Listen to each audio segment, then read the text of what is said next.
అత్తయ్య, వర్మ ఉన్నాడా? ఇంట్లోనే ఉన్నాడమ్మా. ఎందుకు? ఒక విషయం మాట్లాడదామని చేశాను అత్తయ్య. ఈ టైంలో తను ప్రస్తుతం మాట్లాడే పరిస్థితుల్లో లేడమ్మా. మా అన్నయ్య చేసిన గొడవకి ఆవేశంతో కోపంతో రగిలిపోతున్నారు. తెలుసత్తా, ఆ కోపం చల్లారడానికే నేను మాట్లాడాలి అంటున్నాను. సరే, పిలుస్తాను.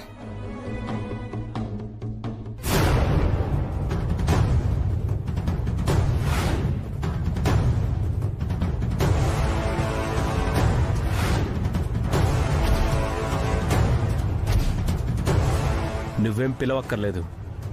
ఎవరు ఫోన్ చేశారో, ఎందుకు ఫోన్ చేశారో నాకు బాగా తెలుసు. ఫోని వదినా, ఇంటికొచ్చి చేసిన అవమానం సరిపోదా? మళ్ళీ ఫోన్ చేశారు. వరది, మేము తప్పు చేశాము, మమ్మల్ని క్షమించు అంటానికో, మా చెల్లి చేసిన తప్పుకి క్షమించి కాపురానికి తీసుకెళ్ళమని అడగటానికో ఫోన్ చేయలేదు. నిజమేటో నీకు తెలియాలనే ఫోన్ చేశాను. ఏంటా నిజం? నా మీద కేసు పెట్టాలనుకోవడమా? నన్ను మా నాన్నగారిని జైలుకి పంపించాలనుకోవడమా? అదేనా నిజం? లేకపోతే నీ ఇంటికి పంపించిన విషయం మీకు మాకు తప్ప 3 కంటికి తెలియదు, అవునా? అవును. మరి అలాంటిది వీరనాన్న బాబాయ్కి ఎవరు చెప్పుంటారంటావు? ఇంకెవరు చెప్తారు? ఆ లతో మీరు చెప్పుంటారు. నేను ప్రాణంగా ప్రేమించే నా తల్లిదండ్రుల మీద పొట్టెట్టి చెప్తున్నాను. నా ఆరో ప్రాణమైన మా బావ మీద పొట్టెట్టి చెప్తున్నాను. ఇక్కడ జరిగిన విషయాలేవి మా బాబాయ్కి మేము చెప్పలేదు. నేను అబద్ధం చెప్పను అని నువ్వు నమ్మితే ఈ మాటను నువ్వు నమ్మాలి, నమ్మి తీరాలి. సరే వదినా, మీరు చెప్పలేదు, మరి ఇంకెవరు చెప్పినట్టు? బ్రదర్, నువ్వు అడిగిన ప్రశ్నలకి నా దగ్గర సమాధానం ఉంది. ఈ గొడవలన్నిటికీ కారణం మా అమ్మ. ఏం మాట్లాడుతున్నారన్నయ్య? అవును బ్రదర్, లతని నీకు దూరం చేసి మీ ఇద్దరిని శాశ్వతంగా విడగొట్టాలని మా అమ్మ కంకణం కట్టుకుంది. అందుకనే వీరనారాయణ గారికి ఫోన్ చేసి ఇక్కడ జరిగిన విషయాలన్నీ చెప్పింది. ఆ విషయాన్నే వీరనారాయణ గారు స్వయంగా మాతో చెప్పారు. నిజమా? అవును బావా, ఒకసారి ఫోన్ ఇవ్వు. అవును వర్మ, మా బాబాయ్ మా ఇంటికి రావడానికి, మీ మీద కేసు పెడతారని బెదిరించడానికి కారణం ఆ కాంతమ్మ గారే. ఆవిడ వల్లే మన మధ్య అపార్థాలు ఎక్కువైపోతున్నాయి. మన 2 కుటుంబాలు శాశ్వతంగా దూరం కాబోతున్నాయి. దయచేసి ఇప్పటికైనా మమ్మల్ని అర్థం చేసుకో వర్మ. సార్, నేను చెప్పేది వినండి సార్, ప్లీజ్ సార్. అయ్యో, ఒకసారి బాధపడకండి రఘురాం గారు. ఎంత ఖర్చైనా పర్వాలేదు. మంచి లాయర్ని మాట్లాడతాను. మిమ్మల్ని నిర్దోషిగా బయటికి తీసుకొస్తాను. ఇది నా శపథం. దీనంతటికి కారణమైన వాళ్ళని ఒక్కళ్ళని కూడా వదిలిపెట్టను. అవును నాన్న, ఇన్నాళ్లుగా నేను నువ్వు తప్పు చేశామని అనుకున్నాను గాని అసలు తప్పుడు మనుషులు వాళ్లే. వాళ్ళలో ఏ ఒక్కరిని వదిలిపెట్టను. సార్, అవన్నీ తర్వాత ఏమన్నా ఉంటే కోర్టులో చూసుకోండి. ముందు మీరు కారెక్కండి. సార్ ఒక్క నిమిషం సార్. సార్, ఫోన్లో మాట్లాడకూడదు సార్. ఒక్క నిమిషం అండి, అయిపోయింది. మమ్మల్ని ఆపకండి. పర్యవసానాలు మరోలా ఉంటాయి. మినిస్టర్ గారు ఒకసారి ఉండండి, నాన్నగారు మాట్లాడతారంట. నాన్నగారు. హలో. హలో రఘురామ్ గారు, good morning sir. Good morning minister గారు. మాకు చిన్న సమస్య వచ్చింది, మీరే హెల్ప్ చేయాలి. అయ్యా, మీరు అడగటము నేను కాదనడం కూడానా? విషయం ఏంటో చెప్పండి.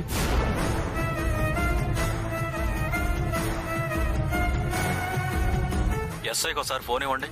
మినిస్టర్ గారు లైన్లో ఉన్నారు, మాట్లాడు. Sir, good morning sir. Raghuram మాకు బాగా కావలసిన మనిషి. ఆయనకి 3 రోజులు టైం ఇవ్వు. ఈ రోజు వాళ్ళతో కేసు విత్డ్రా చేయిస్తాడు. Okay sir. అప్పటి వరకు ఆయన డిస్టర్బ్ చేయకు. మీరు చెప్పినట్టు చేస్తాను సార్. సారీ సార్, ఇక మీరు వెళ్ళొచ్చు. ఇప్పటికైనా అర్థమైందిగా మా రేంజ్ ఏంటో. అంటే బాబు గారు, ఇప్పుడు మీరు స్టేషన్కి వెళ్ళట్లేదా? వెళ్తాం. ఆ వీరనారాయణ గారి అంతు చూశాక, ఆ చిట్టెమ్మ అంతు చూశాక అంత అయోమయంగా ఉంది బావా. నేనేటి వర్మ మీద, రఘురాం మావయ్య మీద కేసు ఎట్టడమేటి, వాళ్ళిద్దరిని పోలీసులు అరెస్ట్ చేయడమేటి? అసలు నేనెందుకు అలా చెప్తాను? లేదు చిట్టి, దీని వెనక ఎవరో ఉన్నారు. ఇంకెవరుంటారా? మన అమ్మే ఉంటుంది. చూడ్రా, చేయని నేరానికి ఎలా ఇరికించిందో. తప్పుడు మొహంది. వదినా, నేరం ఎవరు చేశారో ఏటో తెలియకుండా ఎందుకలా నోరు పారేసుకుంటావా? కరెక్ట్ నీలాంబరి.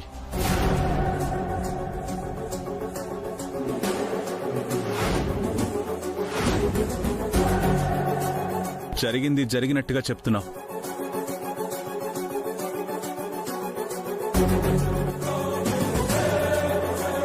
బాబాయ్ నువ్వు అవునమ్మా, దీనంతటికీ కారణం ఖచ్చితంగా ఆ కాంతమ్మ అయి ఉంటుంది. అవునమ్మా, నువ్వు ఆ రోజు మమ్మల్ని శాంతంగా ఉండమని సర్దుకుపోమ్మని చెప్పావు. ఆ కారణంతోనే మీ బాబాయ్ ఆ రోజు నుంచి ఈ రోజు వరకు వాళ్ళు ఊసే ఎత్తలేదు. కనీసం వాళ్ళ గురించి ఆలోచించను కూడా ఆలోచించలేదు. అలాంటిది ఈ రోజు రఘురాం ఫోన్ చేసి నా మీద నా కొడుకు మీద నువ్వు కేసు పెడతావా అని మీ బాబాయిని అనరాని మాట్లాడినాడమ్మా. ఏంటి నానమ్మ నువ్వు చెప్పేది? మావయ్య బాబాయ్కి ఫోన్ చేసి తిట్టాడా? అవునమ్మా,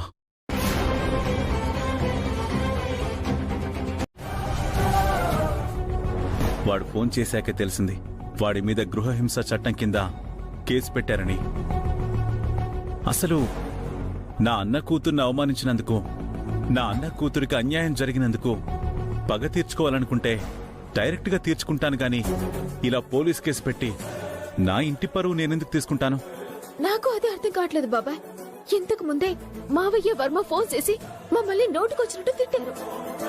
వాళ్ళ మీద నేను కేసెట్టలేదని ఎంతగా మొత్తుకున్నా నా మాట వినిపించుకోలేదు సరికదా. నేను అలా పరువు తీయాలని, అలా మర్యాద మంట కలపాలని ఇదంతా చేశానని తుమ్మెత్తిపోసాను. నేను చేయలేదని ఎంత చెప్పడానికి ప్రయత్నించినా ఒక్కరు కూడా నా మాట వినలేదు.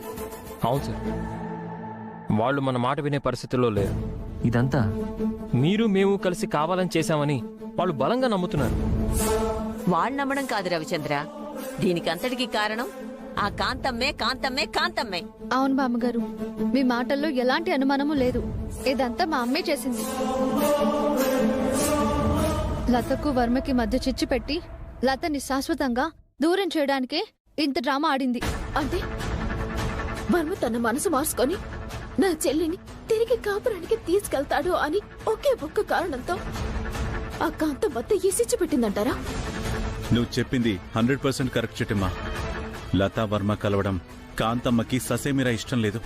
అందుకనే ఇలా వర్మ ఫ్యామిలీకి మన ఫ్యామిలీకి పుల్ల పెట్టింది. పైగా ఆ రఘురాం గాడొక పరమ మూర్ఖుడు. వాడు పట్టిన కుందేలికి 3 కాళ్ళంటాడు. అలాంటి వాణ్ణి మాయమాటలతో బురుడి కొట్టించి బుట్టలో వేసుకోవడం పెద్ద మ్యాటరేం కాదు. ఇప్పుడు నువ్వు చెప్తుంటే నాకు అదే అనిపిస్తుంది బాబాయ్.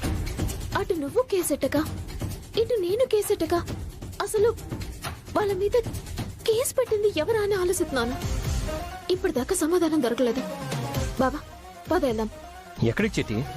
ఎవరైతే 2 కుటుంబాల మధ్య సిచ్చెట్టి లతని శాశ్వతంగా ఆ ఇంటికి దూరం చేయాలని చూస్తున్నారో ఆ ఇంటికెళ్ళి తాడో పేడో అక్కడే తెలుసుకుందాం. నువ్వెళ్ళడం ఏంటమ్మా? నీతో పాటు నేను కూడా వస్తాను. అందరం కలిసి వెళ్దాం పదా. వద్దు బాబా, ఇప్పటికి జరిగింది చాలు. మాతో పాటు నువ్వు కూడా వచ్చావనుకో, కాంతం మొత్తం ఫిట్టింగ్ పెట్టినట్టుగా మావయ్య అనుమానమే నిజమవుతుంది. అవునరా వీరనారాయణ, ఇప్పటికే ఆ రఘురాం చిట్టమ్మ నువ్వు కలిసి తన మీద కేసు పెట్టారని తెగ బాధపడిపోతున్నాడు. అలాంటి సమయంలో మీరిద్దరూ వెళ్లి కాంతమ్మను బెదిరిస్తే, ఆ విషయాన్ని కాంతమ్మ రఘురాంకి చేరిస్తే మీ బండారం బయటపడింది కాబట్టి కాంతమ్మని బెదిరించడానికి వెళ్లారు అనుకుంటారు. కాంతమ్మ చెప్పిందే నిజం అనుకుంటారు. అలా జరగకుండా ఉండాలంటే చిట్టమ్మతో పాటు మనం వెళ్లకపోవడమే మంచిదిరా. సరే చిట్టమ్మా, అక్కడికి వెళ్ళాక ఏం జరిగిందో నాకు చెప్పు. అంతగా రఘురాం మీ మాట వినకపోతే ఏ పోలీస్ స్టేషన్లో అయితే కేసు పెట్టారని వాళ్ళు చెప్తున్నారో అదే పోలీస్ స్టేషన్కి వెళ్ళి మనం కేసు పెట్టలేదని నిరూపిద్దాం. అలాగే బాబాయ్, సాధ్యమైనంత వరకు మీ అవసరం రాకుండానే చూసుకుంటాము. బావా బయలుదేరదామా? పద. అక్క, ఏటమ్మా? ఇప్పటిదాకా నువ్వు వాళ్ళకి శత్రువి కాదు, మిత్రువి కాదు. కానీ ఇంతకు ముందు జరిగిన దాని ప్రకారం ఇప్పుడు నువ్వు శత్రువైపోయావక్క. ఇలాంటి సమయంలో నీ మాట వింటారన్న నమ్మకం కానీ, నీ బాధ చెప్పుకునే అవకాశం ఇస్తారని కానీ నాకు నమ్మకం లేదు. నా మాట విని ఇంతటితో ఈ విషయాన్ని వదిలే అక్క. లేదు చెల్లి, అడ్డదారిలో పుట్టిన అపార్థాలని తొలగిస్తాను. అడ్డదిడ్డంగా మాట్లాడినా ఆ మావయ్యకి నిజమేటో తెలిసేలా చేస్తాను. నిన్ను తిరిగి కాపురానికి పంపిస్తాను. అలా జరగాలంటే ముందుగా బుద్ధి చెప్పాల్సింది కాంతమత్తకి. పద బావా. పచ్చిటి తప్పుడు పనులతో నా చెల్లెలి జీవితాన్ని నాశనం చేయాలనుకున్న వాళ్ళని ఉప్పు పాత్ర ఎత్తాను. హే పీరాజు, నీకు నీ కూతురికి చెప్తున్నాను, నా జోలికి రండి, నన్ను చిత్రహింసలెట్టండి, నరకం చూపించండి. మా కాంతమత్త బంధువులు కదా అని క్షమిస్తానేమో గాని అదే నా చెల్లెలి జోలికొచ్చారనుకో, బంధువులని కూడా చూడకుండా బొందెట్టెత్తాను. తప్పుడేదా పద బావా. అమ్మా, ఈ ప్రపంచంలో చిట్టికి మిగిలిన రక్త సంబంధం లత ఒక్కతే. నీకు 2 చేతులు జోడించి మరీ వేడుకుంటున్నాను, దయచేసి లత జోలికి మాత్రం వెళ్ళకండి. కట్టు బానిసగా నీకు సేవ చేసిన లతకి కడుపు కోత మిగిల్చకండి. నా మాట విని లతను వదిలేశారా, చిట్టమ్మ తన పంతాన్ని వదిలేస్తుంది. లేదా లత జీవితం నాశనం అవడానికి కారణమైన ప్రతి ఒక్కరి అంతం చూస్తుంది. దాన్ని నేను కాదు కదా, ఆ దేవుడు కూడా ఆపలేడు.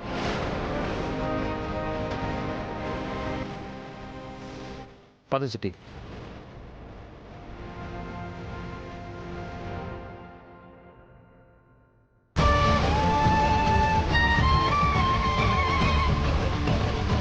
కాంతమ్మ గారు, చిట్టమ్మ మాటలకి భయపడుతున్నారా ఏంటి?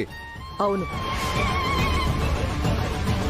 అది నమ్మి ప్రేమించిందా ప్రాణమైనా ఇస్తుంది. నమ్మించి నయవంచన చేశామా నిలువున ప్రాణం తీస్తుంది. నచ్చితే కామధేనువులా ఉంటుంది, నచ్చకపోతే కాళికాదేవిలా మారిపోతుంది. అది నిజమే. మరి సమస్యకి పరిష్కారం ఏంటి చిట్టి? మావయ్య వాళ్ళని కలవాలి, జరిగింది వాళ్ళకి అర్థమయ్యేలా చెప్పాలి. ఆయన మీద పెట్టిన కేసుకి నాకు ఎలాంటి సంబంధం లేదని నిరూపించాలి. అదంత ఈజీ కాదు చిట్టి. మా అమ్మ ఎంతో పకడ్బందీగా ప్లాన్ చేసి మరీ నిన్ను దోషిగా నిలబెట్టింది. ఈ నింద కనుక పోవాలంటే మనం కూడా ఎంతో పకడ్బందీగా ప్లాన్ చేయాలి. నిజమే బావా, కాకపోతే నా చెల్లె దిగులెట్టుకోకుండా చూడాలి. అవును చిట్టి, మనం కూడా తనతో పాటు బాధపడుతుంటే తను ఇంకా కృంగిపోతుంది. అలా జరగకూడదంటే జరిగిన విషయాలు తన ముందు ప్రస్తావించకపోవడం మంచిది. కరెక్ట్గా చెప్పావక్క. ఫస్ట్ తన మూడ్ మార్చాలి. జరిగినవన్నీ కొద్ది రోజులైనా తను మర్చిపోయేలా చేయాలి. అలా చేయగలమా బావా? తప్పచ్చిట్టమ్మా, మన గుండెల్లో ఎన్ని బాధలున్నా పైకి నవ్వుతూ కనిపించాలి, సంతోషంగా ఉన్నట్టు నటించాలి. కనీసం మనల్ని చూశాకైనా జరిగిన విషయాల్ని మర్చిపోవడానికి ప్రయత్నిస్తుంది. మరైతే మా చెల్లెలు సంతోషంగా ఉండటానికి ఏం చేయమంటావు బావా? నువ్వు అర్జెంటుగా నెల తప్పే. నేను వెళ్తప్పుడు మేటి బావా? అబ్బా, నువ్వు నిజంగా నెల తప్పలేదు చిట్టి. నెల తప్పినట్టు నటించు. నువ్వు తల్లి కాబోతున్నావన్న సంతోషంలో అయినా తను జరిగిందంతా మర్చిపోవడానికి అవకాశం ఉంటుంది. సరే బావా, అలా నటించడం ఇష్టం లేకపోయినా చెల్లి సంతోషం కోసం చేస్తాను. మరి ఇదంతా నాటకం అని చెల్లికి తెలిసిపోతే? తెలిసినా నష్టం లేదులే చిట్టి.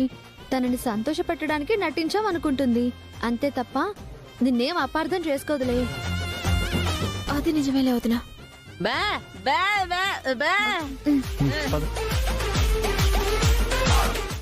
చూస్తారేంటి, వెంటనే వెళ్లి స్వీట్స్ తీసుకురండి. ఈ శుభవార్త అందరికీ చెప్పాలి.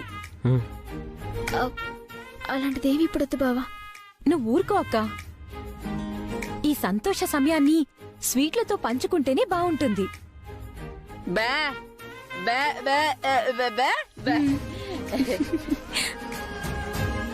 కంగ్రాచులేషన్స్ తమ్ముడు. త్వరగా ఆడపిల్లని కనేస్తే దాన్ని నా కొడుకిచ్చి పెళ్లి చేస్తే నా బాధ్యత తీరిపోతుందిరా.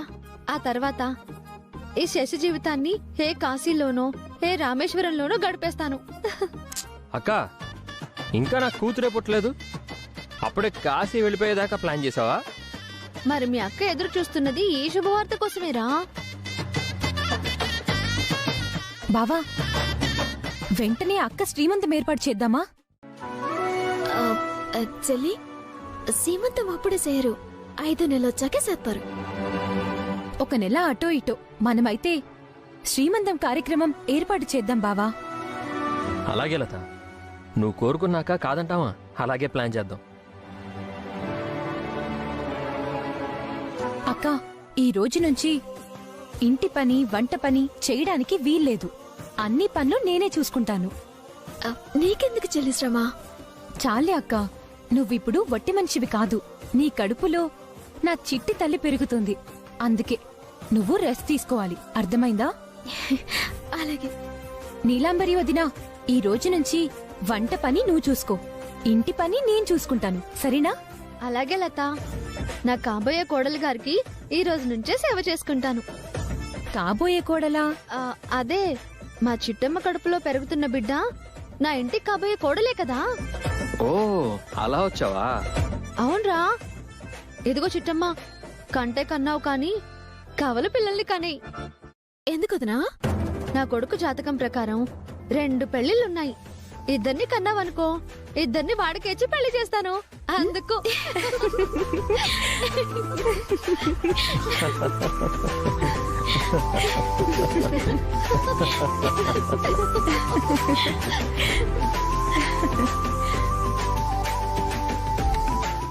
లాయర్ గారు, మీతో అర్జెంటుగా మాట్లాడాలి.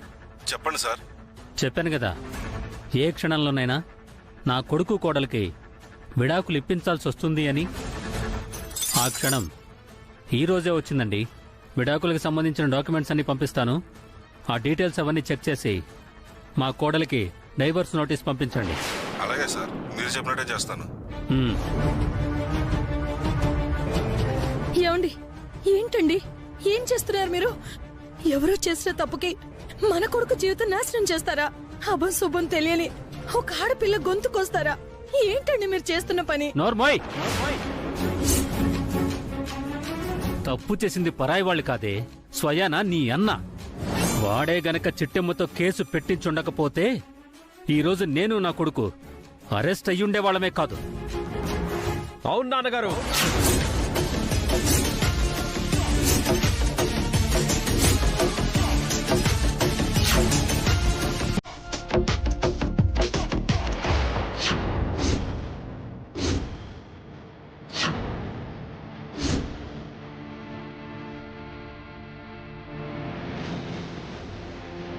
వర్మ, అది నీ పెళ్లి ఫోటోరా?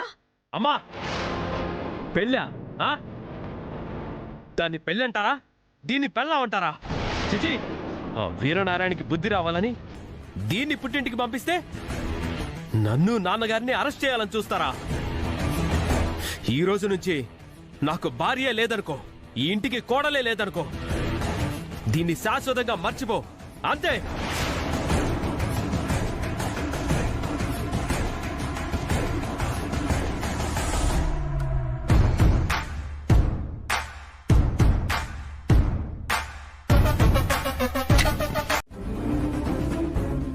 అవునమ్మా, ఆ వీరనారాయణ్ణి, ఆ చిట్టమ్మని ఊరికే వదిలిపెట్టను.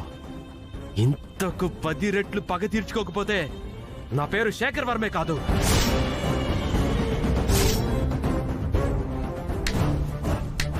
ఆహా, శభాష్ వర్మ బాబు.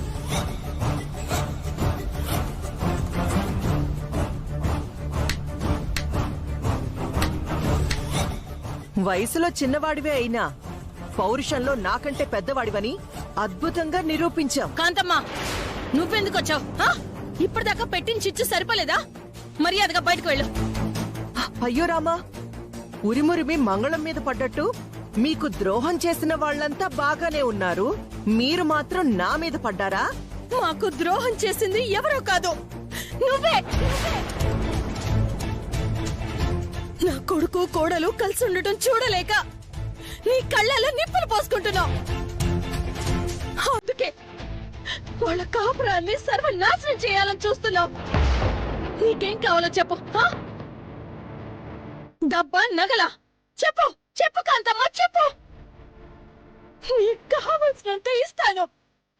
దయచేసి నా కొడుకు జీవితంతో మాత్రం ఆడుకోకు.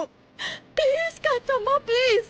అయ్యా రఘురామ్ గారు, మీ భార్య గారు చూసారా ఎలా మాట్లాడుతున్నారు? నేను మీ కొడుకు జీవితంతో ఆడుకోవడం ఏంటండి? నిజానికి మీ అబ్బాయి జీవితంతో ఆడుకుంటుంది ఆ చిట్టమ్మ వీరనారాయణ. అవునమ్మ గారు, పాపం ఆ విషయం వీళ్ళకి అర్థం కావడం లేదు. వీళ్ళేమో పరువు పోయిందని నరిగిపోతుంటే అక్కడ చిట్టమ్మ లతేమో పండగ చేసుకుంటున్నారండి, పండగ చేసుకుంటున్నారు. ఏంటి, లతా చిట్టెం వదిన పండగ చేసుకుంటున్నారా? ఏం చెప్తావులే బాబు, అయినా ఈ విషయాలన్నీ మాకెందుకు? ఇప్పటికే మీ కాపురంలో నిప్పులు పోస్తున్నామని మీ అమ్మగారు మమ్మల్ని దెప్పి పొడుస్తున్నారు. ఇంకా జరిగినవన్నీ చెప్పి ఆవిడతో మాటలు పడ్డం మాకు అవసరమా?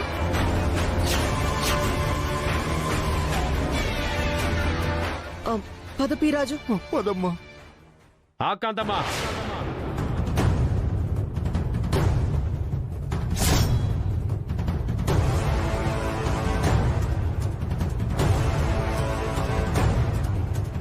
వద్దులే బాబు గారు, దయచేసి నన్ను ఆపకండి.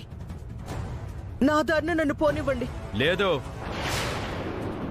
మా ఇద్దరి మీద కేసు పెట్టినందుకు వాళ్ళు ఎలా ఫీల్ అవుతున్నారో నాకు తెలియాలి. ఏమండి, ఆగండి. ఏమండి, దయచేసి గొడవ పెట్టుకోకండి. మనసులు గాయపడితే మనుషులు మరింత గాయపడతారండి. నోర్మాయ్, మనసుల్ని గాయపరిచింది వాళ్ళు. మనుషులు దూరం అవడానికి కారణం వాళ్ళు. చేయాల్సినవన్నీ వాళ్ళు చేస్తే నాకు సర్ది చెప్పాలని చూస్తావేంటి? నీకు చేతనైతే ఈ నీతి కబుర్లన్నీ వాళ్ళకి చెప్పు. రే వర్మ, మీ నాన్నగారు ఎలాగో నా మాట వినర్రా? కనీసం నువ్వైనా నా మాట వినరా? అమ్మా, నీ మాట విన్నా కాబట్టే, వింటూ ఉన్నా కాబట్టే మీ అన్నయ్య చిట్టమ్మ కలిసి మా మీద కేసు పెట్టినా ఇప్పటిదాకా ఈ ఇంటి గడప తొక్కలేదు. దానికి ప్రతిఫలం ఏంటో కాంతమ్మ వివరంగా చెప్పింది కదా. ఇప్పటికైనా వీళ్ళకి బుద్ధి చెప్పకపోతే మమ్మల్ని మనుషుల్లా కూడా గుర్తించరు. పదండి నాన్నగారు. రే వర్మ, అయ్యో భగవంతుడా, ఈ జరిగే ఉపద్రవాన్ని నువ్వే ఆపాలి స్వామి.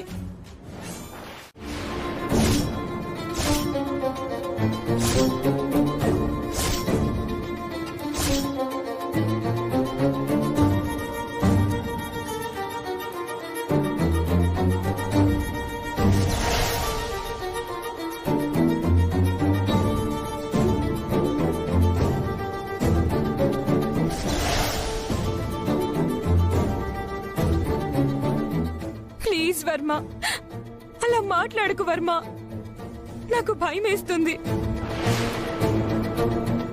నీతో జీవితం పంచుకోవాలని, కలకాలం కలిసి కాపురం చేయాలని ఎన్నో ఆశలతో నిన్ను నమ్మాను. నీతో 3 ముళ్ళు వేయించుకున్నాను. చివరికి నాకిచ్చే ఫలితం మీద, నాకు మిగిల్చే జీవితం మీద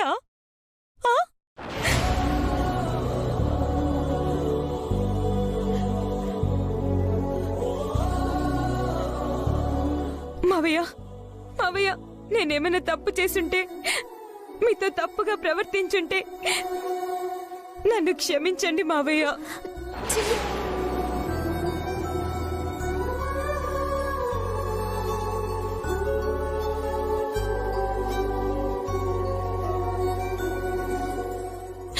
అంతేగాని వర్మని నన్ను విడతీయొద్దు మావయ్య. వర్మని విడిచి నేను బ్రతకలేను మావయ్య. మా ఇద్దరిని వేరు చేయొద్దు మావయ్య, వేరు చేయొద్దు.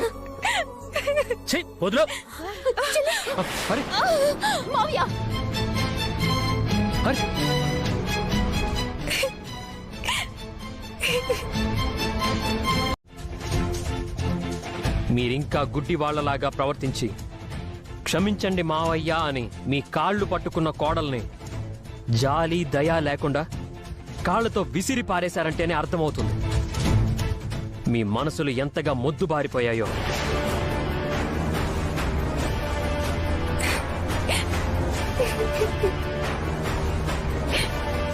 కాస్త ప్రేమ, దయ, క్షమ లాంటివి మీ మనసులకి నేర్పించండి సార్. లేదంటే మనం మనుషులమన్న విషయం మనం కూడా మర్చిపోవాల్సి వస్తుంది. అంటే మేము మనుషులం కాదంటారా? ఆ?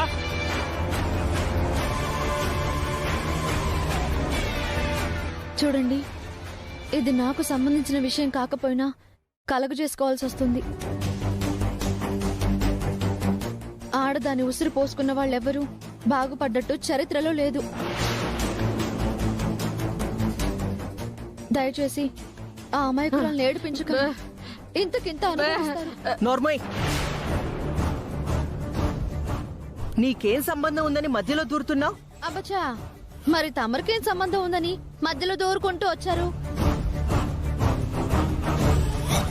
అసలు వీళ్లతో పాటు నువ్వెందుకు వచ్చావు? విడాకులు ఇస్తే చూసి ఆనందిద్దామనా?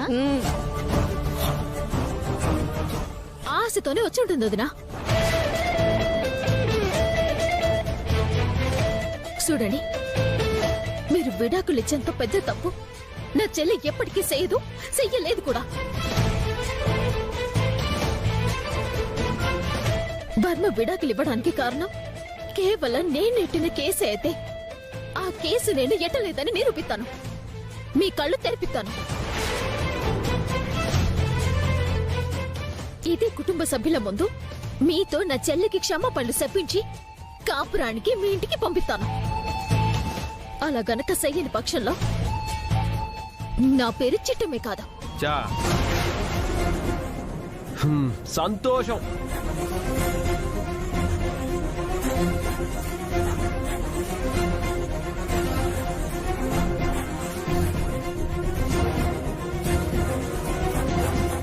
నీతో కలిసి బ్రతకడం ఇష్టం లేదని, నీతో జీవితాంతం కలిసి ఉండలేనని, నాకు విడాకులు కావాలని సంతకం పెట్టేశాను.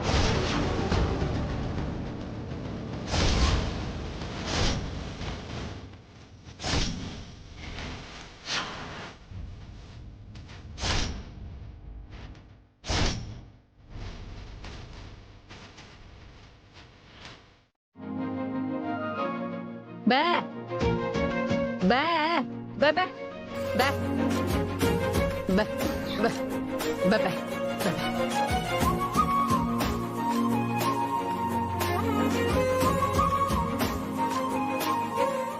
చిటి, ఏటైంది? ఉన్నట్టుండి తాళాలా తిరిగిపోయింది. చిట్టి, కంగ్రాచులేషన్స్. వదినా, ఏ అక్క జాగ్రత్త. ఏమైంది? వదినా, ఏమైంది? ఎందుకు కంగారు చెప్తున్నావు? ఎందుకా? మా చిట్టి తల్లి కాబోతుంది.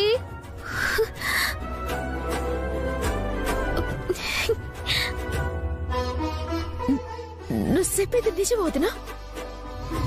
అవును చిట్టమ్మా, నువ్వు నన్ను తండ్రిని చేయబోతున్నావు.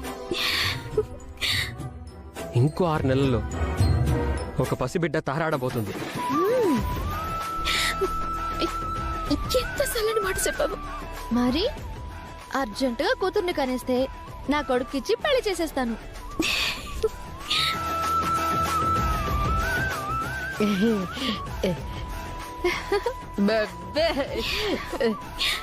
చెల్లి, ఇనవా? నేను అమ్మని కాబోతున్నానంట, నువ్వు చిన్నవి కాబోతున్నావు.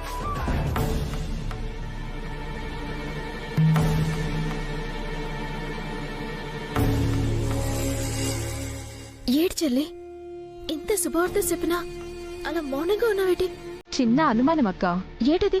నువ్వు తల్లివి కాబోతున్నానన్న విషయం నీకు మొన్ననే తెలుసు కదా.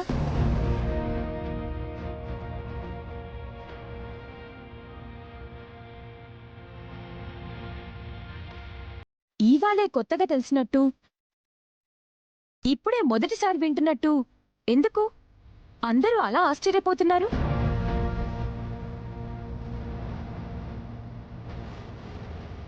అంటే మొన్న నాతో అబద్ధం చెప్పారు కదూ?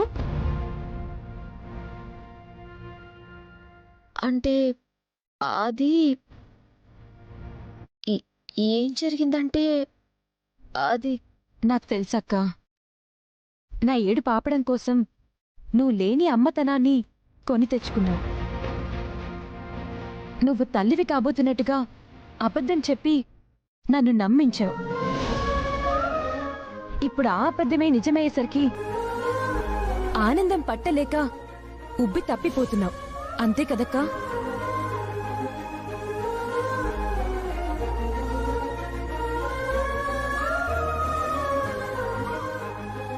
నన్ను క్షమించు చెల్లి.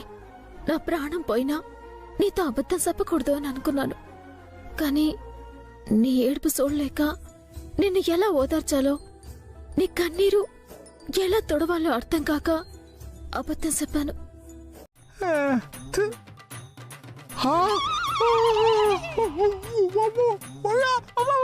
చిట్టమ్మకి అబ్బాయి పుడితే ఏం పేరు పెడదాం, అమ్మాయి పుడితే ఏం పేరు పెడదాం?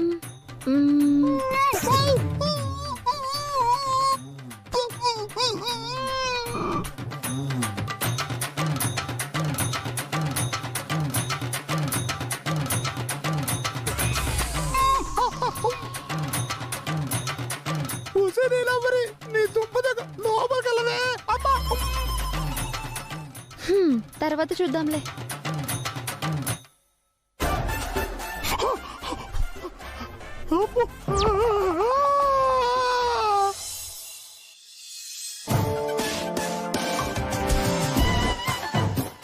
ఈ తండ్రి కూతుళ్ళు ఎక్కడ కనిపించట్లేదేంటి? దున్నపోతుల్లా తిని ఎక్కడో గురక పెట్టుకుంటారు. ఛీ, నా కొడుకు కోళ్ళు ఇల్లు వదిలిపెట్టిపోయిన దగ్గర నుంచి కనీసం నువ్వు తిన్నావా అని అడిగేవాళ్లు కూడా ఎవరూ లేరు. పందుల్లా తినడం, దున్నపోతుల్లా పడుకోవడం. ఎక్కడ చచ్చారు వీళ్ళు?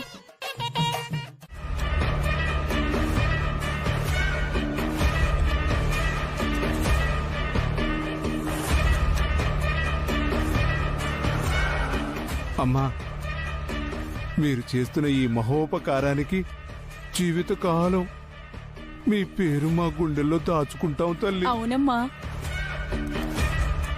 మేమేంటి మా జీవితాలేంటి? మా నాన్నేమో కొరడాతో కొట్టుకుంటుంటే మా అమ్మేమో డప్పులు పట్టుకొని వాయిస్తూ ఉంటుంది. మరి నేనేమో బొచ్చె తీసుకొని అడుక్కుంటూ ఉండేదాన్ని. అట్లాంటి నన్ను ఎమ్మెల్యేని చేస్తున్నారంటే నువ్వు దేవతవమ్మా, దేవతవి. ఏంటే నువ్వనేది?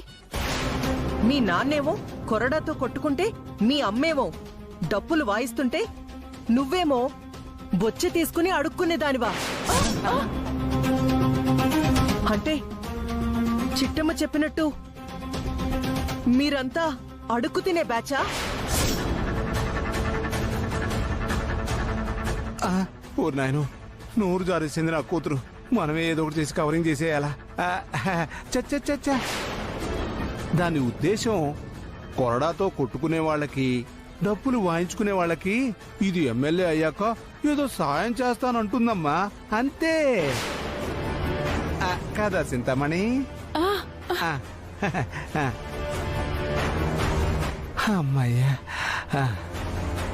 కానీ నాకు అలా వినిపించలేదే. మీ ఫ్యామిలీ మొత్తం అడుక్కు తినే ఫ్యామిలీ అని చెప్పిందే. చిచి లేదమ్మా, మేము అడుక్కు తినేవాళ్ళమేంటి? మాకు కోట్లాది కోట్ల ఆస్తులున్నాయి. కాకపోతే మీ పవిత్ర పాదాల దగ్గర మేము ఉండిపోవాలనుకున్నాం కాబట్టి మేము ఇక్కడే ఉండిపోయాం తల్లి, అంతే. సర్లే, దీన్ని ఎమ్మెల్యే అభ్యర్థిగా రికమెండ్ చేస్తున్నా అన్న విషయం పార్టీ ప్రెసిడెంట్ గారికి తెలీదు. నాకెలాగూ ఎమ్మెల్యేగా నిలబడే అర్హత లేదు కాబట్టి నా తరపున దీన్ని నిలబెడతానని రిక్వెస్ట్ చేస్తాను. ఆయన ఒప్పుకున్నాడా? దీని అదృష్టం, లేదా మన దురదృష్టం. ఖచ్చితంగా ఒప్పుకుంటాడమ్మా. ఎందుకంటే నా కూతురికి ఎమ్మెల్యే రాతుందని చిన్నప్పుడే చిలక జోస్యం చెప్పారు. అవునమ్మా, నేను ఎమ్మెల్యేనవుతానంట, ఆ తర్వాత సర్పంచ్ అవుతానంట, ఆ తర్వాత జెడ్పీటీసీ, ఎంపీటీసీ అవుతానంట, మళ్ళీ పిఎం కూడా అయిపోతానంట. నిజంగా గొప్పగా నా రాతుంది. సర్లే,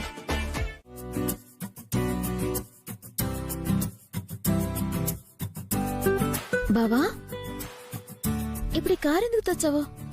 చూడు చిట్టి మిఠాయి, ఒకప్పుడంటే నువ్వు ఒక్కదానివి మాత్రమే, కానీ ఇప్పుడు నీ కడుపులో పెరుగుతున్న బిడ్డతో ఇద్దరయ్యారు. నువ్వు నడవడంలో అర్థం ఉంది, నీ కడుపులో ఉన్న నా కొడుకు నడవడంలో ఏం అర్థం ఉంది? అందుకనే తెచ్చాను. ఓహో అందుకేనా మీ ఫ్రెండ్ గారిని అడిగి కారు పట్టుకొచ్చావు? అవునక్క. ఈ రోజు నుంచి చిట్టమ్మ కాలు కింద పెట్టడానికి వీల్లేదు. నాకు బిడ్డ పుడితే ఎంత ప్రేమగా అపురూపంగా చూసుకుంటానో చిట్టమ్మని కూడా అంతే ప్రేమగా అపురూపంగా చూసుకుంటాను. ఓ మా బంగారు బావ, నా బంగారు కొండు. పెళ్ళామన్నా పుట్టబోయే బిడ్డన్నా ఎంత ప్రేమో.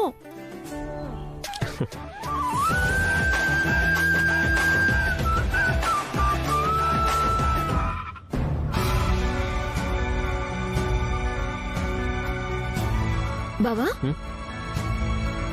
ఎక్కడెందుకు కారైపోవు? ఒక్క నిమిషం చిట్టి.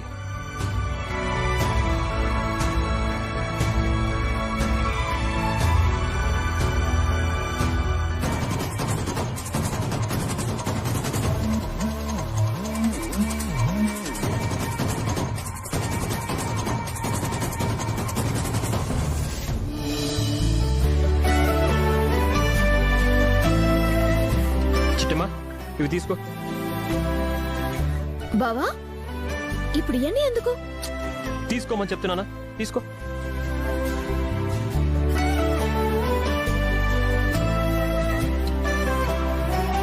ఇక్కడి నుంచి వెళ్ళి మనం అమ్మని కలిసే లోపు అవన్నీ అయిపోవాలి. అర్థమైందా? ఇప్పుడు మనం అత్తని కలపడానికి వెళ్తున్నామా? ఆవిడ్ని కలిసే బంకతో ఇవన్నీ తినిపించడానికి వెళ్తున్నామా? నువ్వేమన్నా అనుకో, ఈ రోజు నుంచి నువ్వు మంచి బలమైన ఆహారం తినాలి.